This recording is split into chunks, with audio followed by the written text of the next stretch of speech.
Hello, everyone, and thanks for being here, and welcome to the very first FailSafe webinar.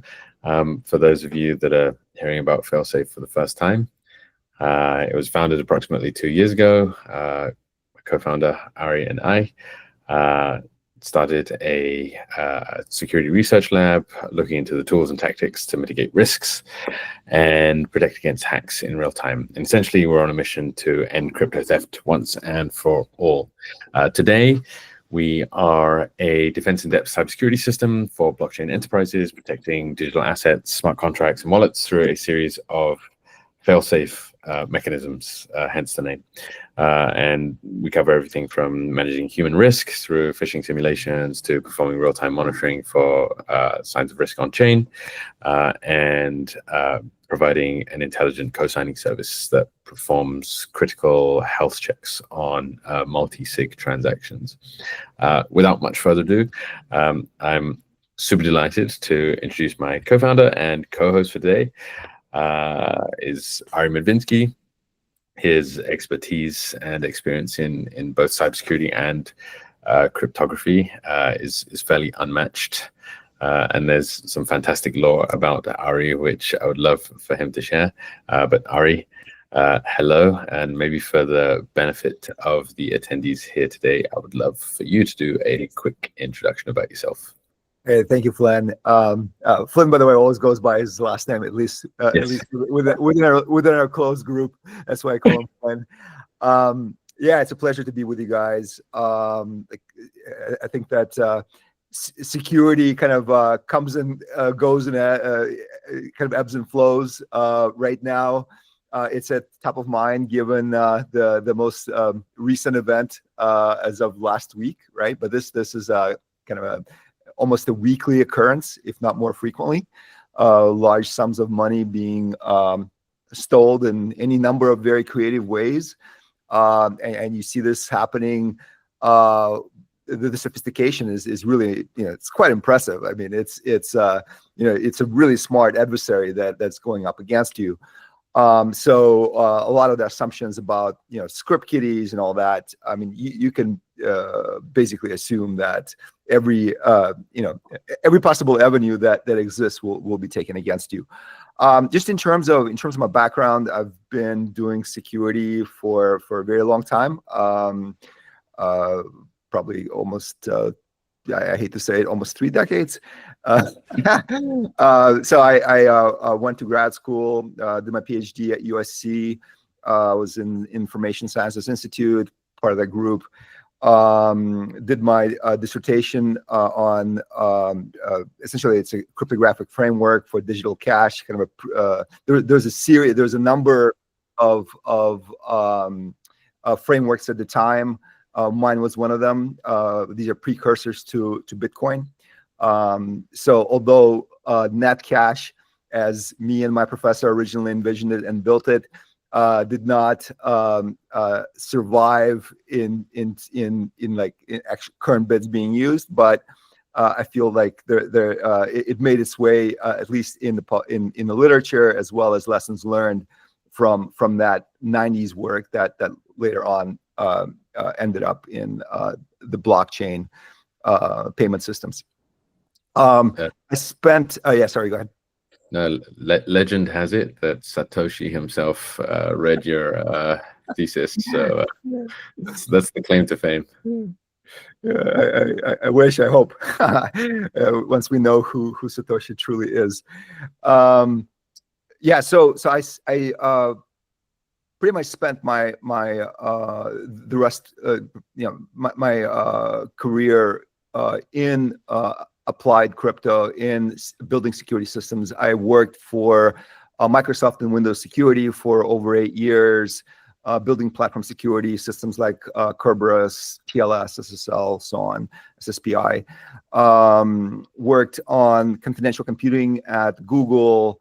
Was head of engineering for identity at Grab, and that's how I kind of made my way closer to Southeast Asia, and met Flynn and the crew, and we started this company.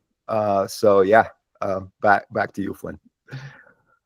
Awesome. No, I always love hearing about the stories. So I appreciate you sharing them.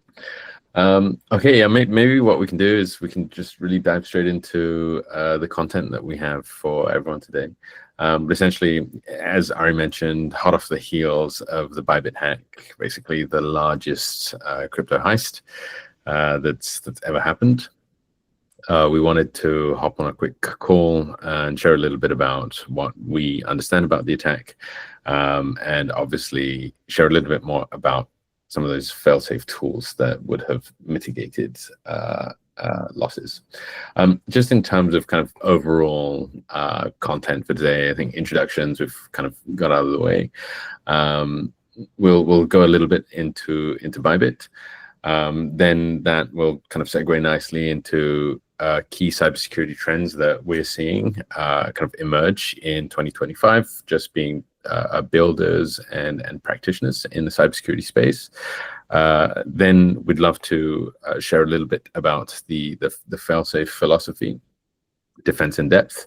And then the super exciting part, we're going to demo our real-time risk monitoring system that performs real-time checks on transactions and identifies when risk is occurring. There is also a Q&A box, so feel free just to type any questions you guys have, and yeah, we'll keep this conversational, and yeah, we're pretty much looking forward to today's session. So yeah, let's get into it. Unfortunately, crypto over the past 2 years, 3 years, 4 years has just been plagued by a series of hacks. Most of them have been orchestrated by one particular group. That's the Lazarus Group, state-funded hacker group in North Korea, that obviously go on to use the stolen funds to facilitate and create and fund all kinds of nefarious things like their nuclear missile program. So it's still very much a crisis, and Arya and I believe that it has not yet been solved, and I think nothing points to that as much as the 1.5 billion hack that took place just last week. So maybe we can just talk a little bit about the Bybit hack. Over the past, I think it was a crazy 72 hours. We were in the trenches, inside the group chats, weighing in, supporting the investigations. Ari, we've taken a quick look at the Bybit hack. Given your expertise, can you provide us with an overview of what happened and what did we learn? Yeah. So again, this is all based on partial information, but from what we can gather.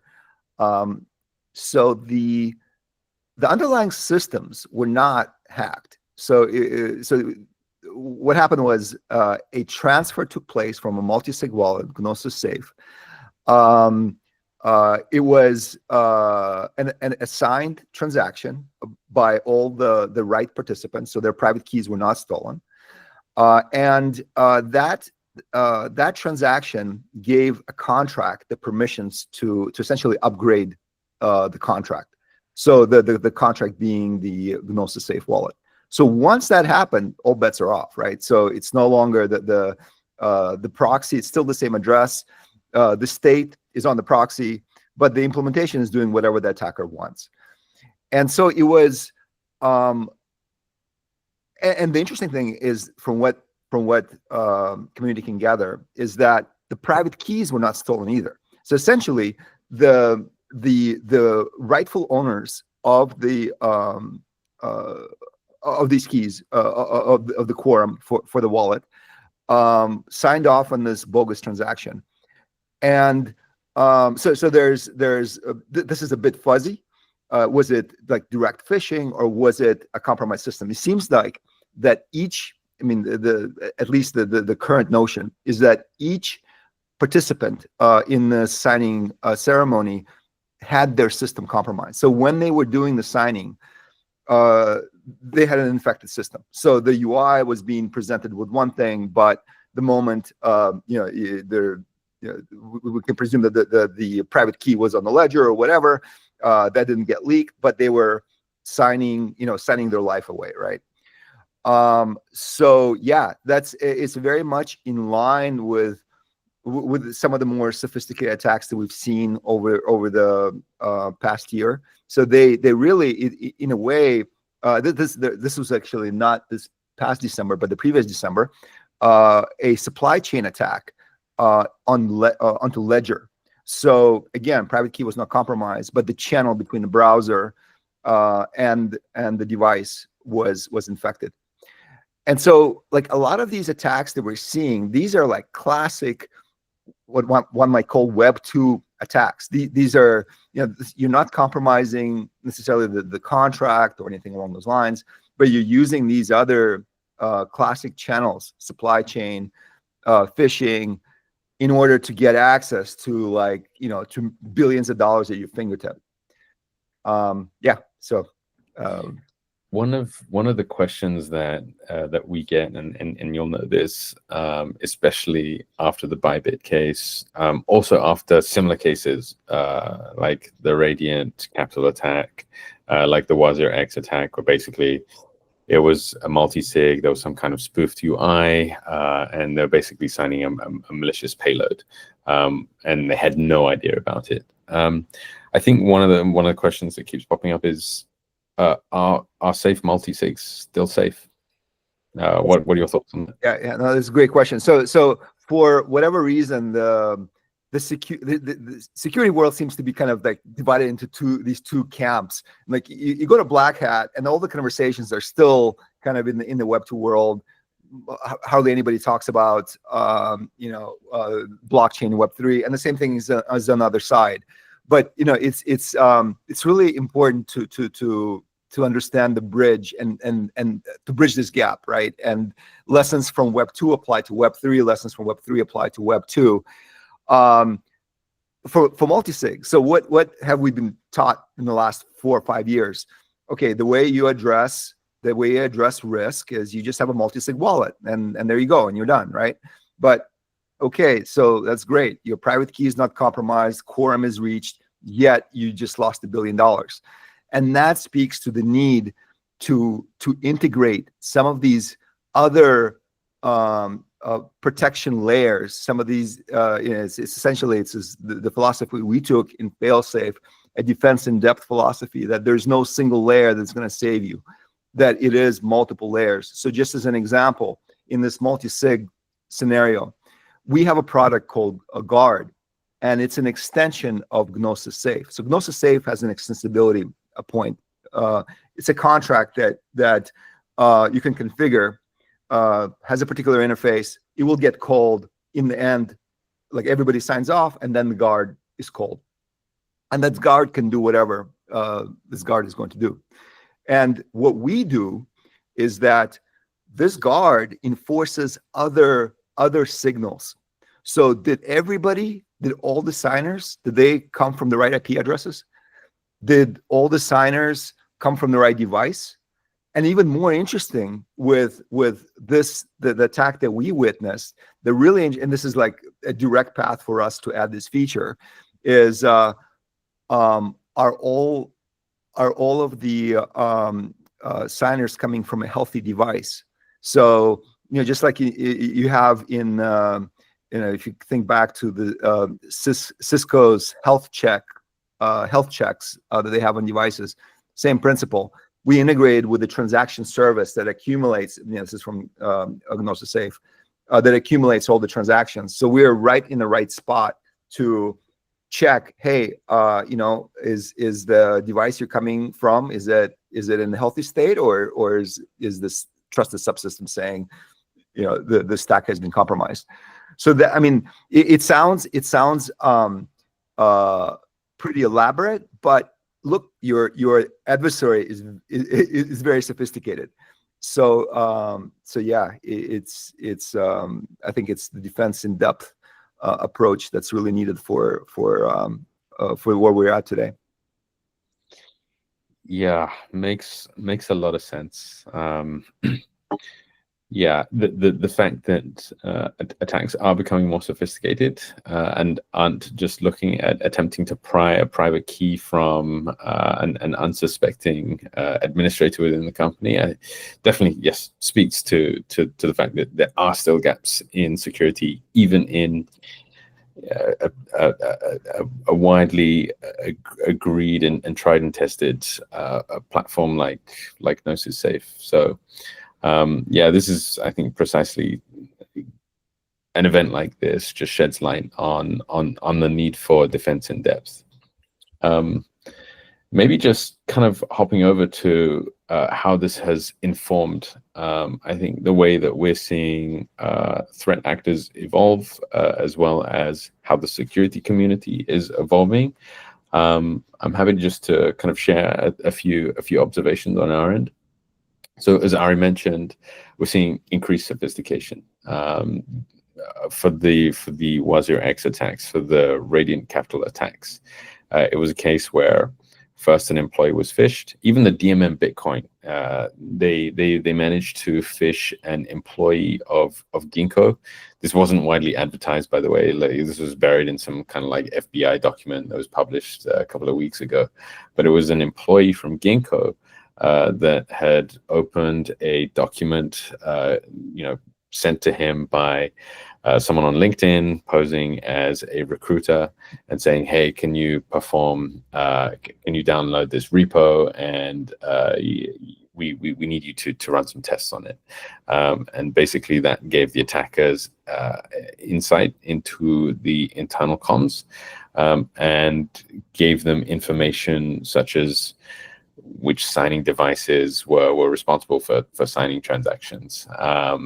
So never really had the private keys, but looked at things like what routine were these transactions taking place, and ultimately they gathered enough information. I think it took them about 6 weeks to do so until they executed the attack. So we're seeing that attacks are definitely increasing in their sophistication.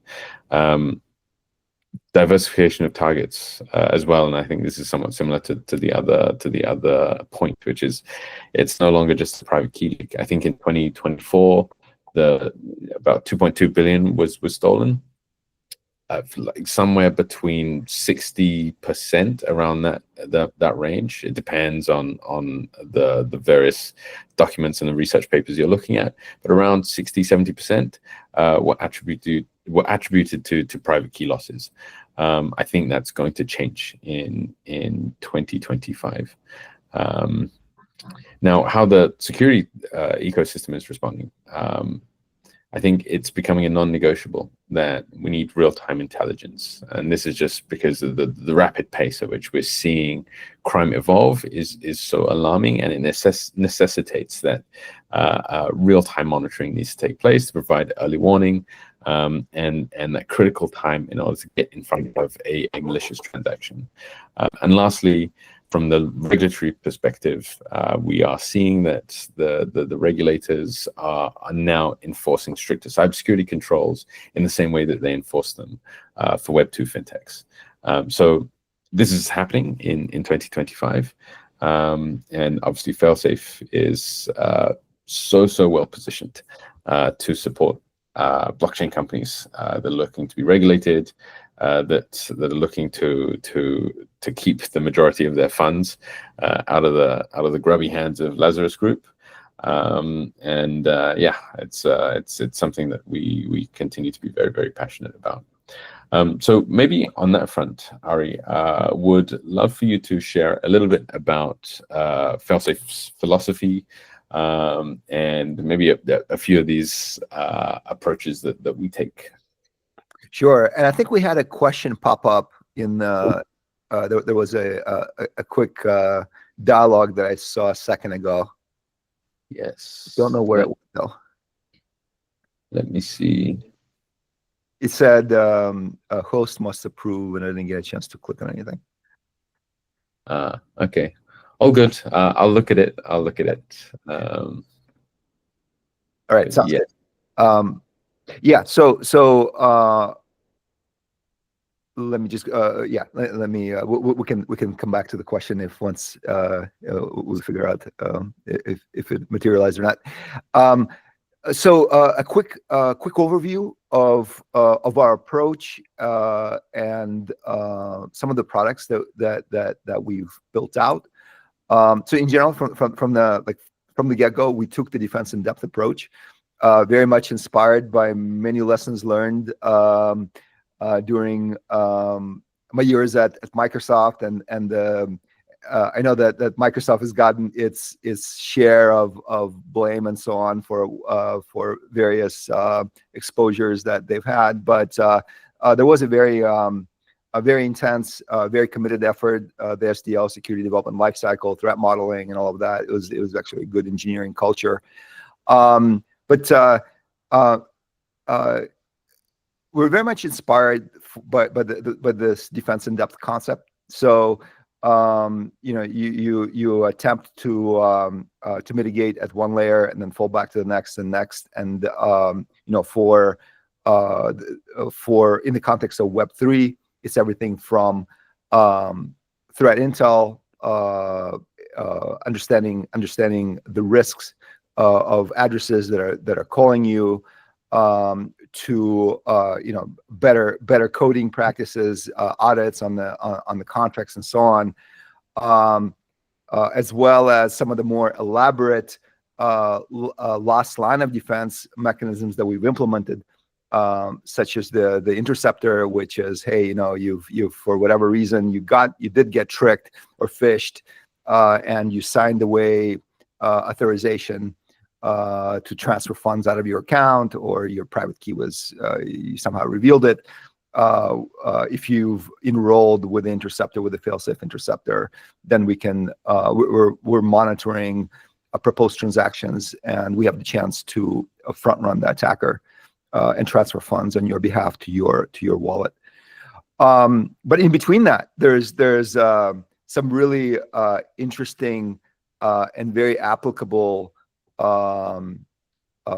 products that we've delivered in the course of the last 8 months and even less for monitoring, and that is the Guard product that I was just telling you about. This is for improved access control, improved multisig, and I'm super excited to talk about today about risk monitoring and our monitoring product, and we're going to do a demo on that. But this is essentially a platform that lets you set up without doing deep investment. Like you can set up rules in like 5 minutes, and it will monitor your contract. So, and not just monitor for obvious things like, yes, so we can detect reverts, detect the typical stuff you get from vendors on this front. But we have a simple yet very powerful approach for letting you set up rules that can say things like, hey, if a buy was done in one transaction, was a sell done in another? And if not, that may be an issue. Ability to look at internal transactions, so you can set up rules on internal transactions, on parameters to internal transactions, so on parameters to events. You'll get the gist of it in a bit when I'll proceed to demo it. But underneath, what we've actually done is, this almost sounds like Dune, right? So in Dune, you have this data lake, you have ingestion of this data, and that's exactly what we have. But you don't have to write SQL queries. We have a very simple UI-based set of configurable rules you can set up, or you can even write the expressions in, like, simple expressions in JSON that get translated into efficient queries that are then run across the data lake, across the database, and you get the results, and you're notified on the channel of your choice, like Slack or Telegram or whatever, or a webhook. And what's really interesting is you might say, okay, great, so you detect an attack after it happens. I mean, it happens. There's transaction, an illegal transaction or invalid transaction that's stealing your funds happens, and you're notified right away. Then what? What's interesting, we've done research on this, and many of the attacks, there was I think it was the top 10 attacks of last year or something along those lines. It was a large percentage of the attacks. They don't all take place in a single transaction. So after the initial transaction, at that point, with an automated response, like being able to pause a contract, which this thing can trigger, the majority of your funds would be saved. So there's a lot of value just from protecting of your assets. One of the things that you touched on, Ari, the declarative, super flexible system, having things set up, just reminds me of one of my favorite quotes about security. Security at the expense of usability comes at the expense of security. So I love that we've just prioritized usability from the get-go. I guess without much ado, what we would love to do is just to jump straight into the monitoring system and give everyone here basically a first peek at the system. While Ari kind of gets that up and running, I want to share a little bit about where real-time risk monitoring sits. And currently, if you look at the cybersecurity landscape in Web3 today, it's pretty much dominated by a security audit. Right now, that is the extent to which most Web3 projects will go for any kind of security. We are basically proposing that real-time risk monitoring is the critical next step after you've had that first necessary third-party audit. Essentially, the way to look at real-time risk monitoring is to cover everything that a security audit doesn't. So, for example, a security audit will offer a single point-in-time review. Real-time risk monitoring monitors runtime security for your program that has been deployed. A security audit can sometimes be expensive and time-consuming, taking maybe weeks, months even to book.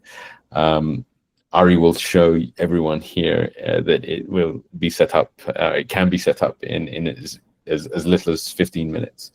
Of course, a security audit doesn't cover things like financial, operational, governance, and phishing risks, while real-time risk monitoring does. The thing with Web3 projects and why so many of them get hacked is because they upgrade their contracts without getting audited. And essentially that security audit that was done at one time is now essentially void. And it doesn't necessarily cover always production code. Real-time risk monitoring does. And essentially there's all these other wonderful things as well. So that's how we're kind of presenting risk monitoring today as the critical next step. And very simply, to really share a very simplified overview, we perform live surveillance. So we're looking at, as I already mentioned, internal transactions, external calls, basically everything happening in the weeds of smart contracts, treasuries, basically anything that's happening on chain. You can throw it into the monitoring system. Core to our IP is obviously a very flexible system that allows you to detect risk across any number of parameters, but also our threat detection engine. And we can kind of lean into that as well. And of course, having some kind of trigger to automate some kind of action, whether that's an alert to give the necessary few minutes that those response teams need, or performing some kind of trigger on chain to pause a contract. That's something that is all feasible with the system. So yeah, maybe Ari would love for you to take over and give everyone a rundown of the system. All right, let me share my screen here.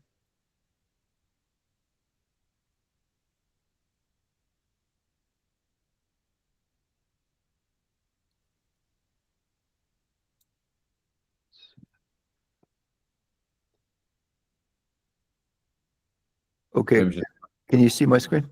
Yes, we can. Okay. And maybe just a quick reminder for anyone, if you have any questions, just throw them into the chat, and yeah, we'll have a quick Q&A if there are any after. All right. So let me go ahead and log in to the monitoring, FailSafe monitoring portal. So we have support for Google. Okay, so let's just dive in and do a quick setup for, let's say you have a contract. Your scenario is you have one or two or many contracts that you're interested in understanding what's going on with them and setting up some rules. There may be functions you're concerned about, like upgradability. If somebody calls an upgrade on your proxy, you might want to know about that, or reverts happen or whatever. So the quickest way to get started, you can go through this quick start wizard, and in a few steps, we'll be able to configure some common use cases, some common bots that that are quite useful. So let me pick Uniswap as my contract. This is on base. Okay, so I am going to paste in the address of what I want monitored, and Uni, I guess it's either, but it doesn't really matter. So this is my label, so add the contract. It's actually going out and getting its ABI and understanding the methods it has and so on. And so these are the off-the-shelf things you can just, you don't have to write the rules. You don't have to even do much other than, select on these. And this is the protection that you'll get.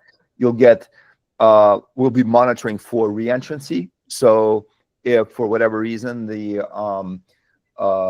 your function is calling some contract, which is coming back and calling back into that contract, perhaps to the same function, there's all kinds of ways to manipulate that. Programmatically, you can certainly use something like from OpenZeppelin, you can use guard, but oftentimes that is not the case, or you think you decide you're not using reentrancy protection, programmatic protection, but because you've written the code in such a way that reentrancy just cannot be exploited, but you might be wrong, right? So this will detect and let you know that this is going on. Same thing with reverts, high risk. We have at real time, we check, which we have a system called Radar. This is threat intel. We have quite an interesting approach. We integrate existing sources plus do our own. So, for example, although we do leverage things like Forta feeds, but we also ourselves we monitor, for example, contracts that are touching Tornado Cash and doing transfers, or contracts that are using internal calls to talk to other contracts that then in turn talk to Tornado Cash and funnel money that way. So you'll be notified if your contract is being touched by such an address, and it's usually it's a very interesting it's a very interesting signal, because a lot of the attacks that we do see, it starts off by, oh well, first I'll get my funding set up on Tornado Cash and then I move forward with the attack. So it's certainly interesting. So yeah, so then let's say I click next. This is my contract. I can specify how I'm going to get notified. I can get notified programmatically through a webhook. So if I set up a URL, they'll call me back, or let's say I will just get Slack notification. And then I click create monitor. Okay, so then we go look at,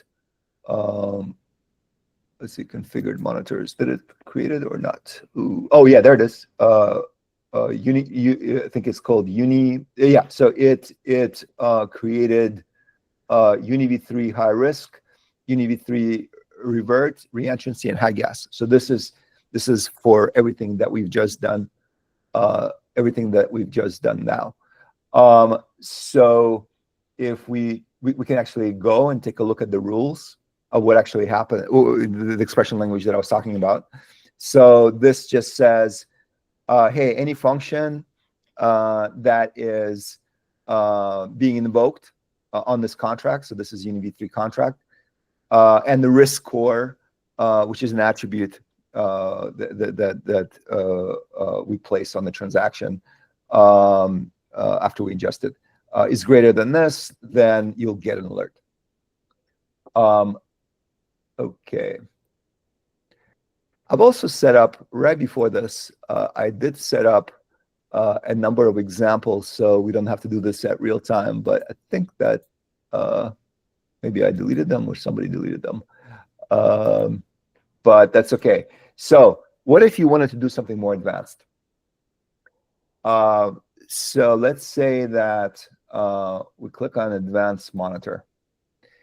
And let's just say, give it some label. Doesn't really matter what this is. And okay, so this is still the same. I select how I'm going to get notified. But then let's take a closer look at this expression. So let me paste in an expression that these are my development environment. Some example expressions that the system supports. So just for instance, let's just say this one. And by the way, this can also done be through UI as well, but just want to edit directly. Okay, so let's just take a look at this, what this is doing. So it says, hey, if there's a TX1 stands for top level transaction. If there's some top level transaction where an event was emitted, that event is transfer. And then another top level transaction, which has the same, it means it has a different hash, but it's for the same user, where a function was called that does transfer from, then fire an alert. So basically it can span different transactions, as well as you see ITX, that's an internal transaction. So you can spot things that you normally don't see in pending transactions, or in like if you just from say from ChainStack or from any node provider that where you consume these transactions, you don't see exactly what's happening inside the contract. But with these simple expressions, you do. And underneath, like how does the system actually work? It's like big data approach. So we ingest everything that any contract that we're monitoring, we're ingesting it at real time from blocks that are mined, and then we store them in a data store, and then these rules that you see here get compiled into SQL queries. Like here's an example of a SQL query. I have it somewhere here, just for show and tell. Yeah, so you could write this like if you look at Dune, one of the more popular. This is just analytics platforms out there. You have to write SQL queries. Well, I mean, there's a small set of people that can do it, and even if you get an LLM to do it, it won't do it. It won't do exactly what you want it to do. But you get all of this with a kind of a tuned, simple way to express what it is that you want to do. That automatically translates into underlying SQL queries. So let's say. So we can create the monitor, but let me just show a few other interesting examples that kind of showcase the capability of the system. Another kind of interesting example, so let me paste this in.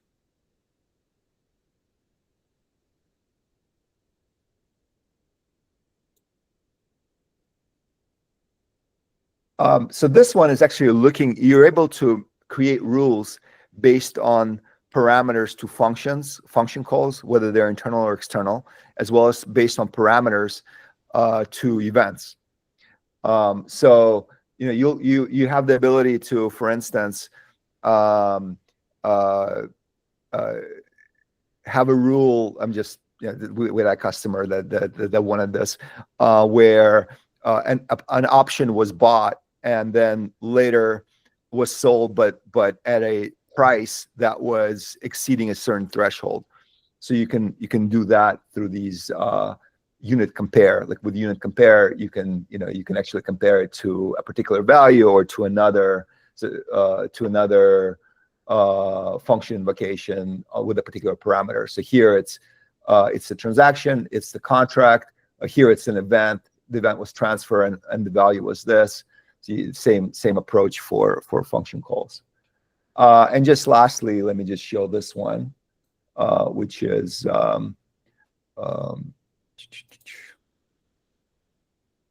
yeah. So another example is here.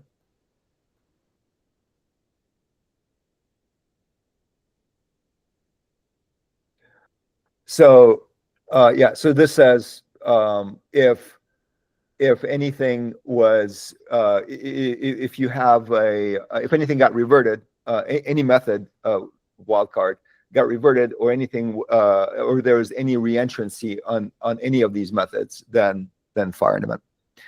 All right. So I think that touches on the highlights. But the system is actually quite the language is the core lets you do all kinds of interesting scenarios. For instance, you can do things like, hey, if I bought a call option, but in 2 hours no one has sold it, then fire an event. So we have a no matching function that will do that. I don't remember where I actually have the. Yes, there it is. Yeah, so you could essentially do that. So by saying, hey, there's no matches, you can construct these, any sort of rules around transactions, using these core building blocks without having to understand schema and write efficient queries and all that. All right, so let me transfer back to you, Flynn. No, not at all. Thanks for bringing us through it, Ari. So good to see the product out in the wild and already in use. So yeah, maybe to everyone who has attended this webinar, feel free to reach out if you're interested, just to get your hands on the system. Happy to set you up with an account that'll give you access to the monitoring functionality. And yeah, you can reach us via the website, getfailsafe.com, or on LinkedIn, but we will send out a follow-up email to you folks as well. Appreciate it. Thank you for submitting that. But yeah, I think without extending this for too much longer, because I think we saw a couple of questions but didn't really see them come through. Feel free to send them through to the form on the website. So yeah, we really appreciate your engagement. We hope you found this session informative. FailSafe is a cybersecurity system that's here to end crypto theft. And build compliance and security tools for the next generation of the internet. And we'd be delighted to support you in that endeavor. I guess from me and Ari, thank you so much, and thank you. Thank you, guys.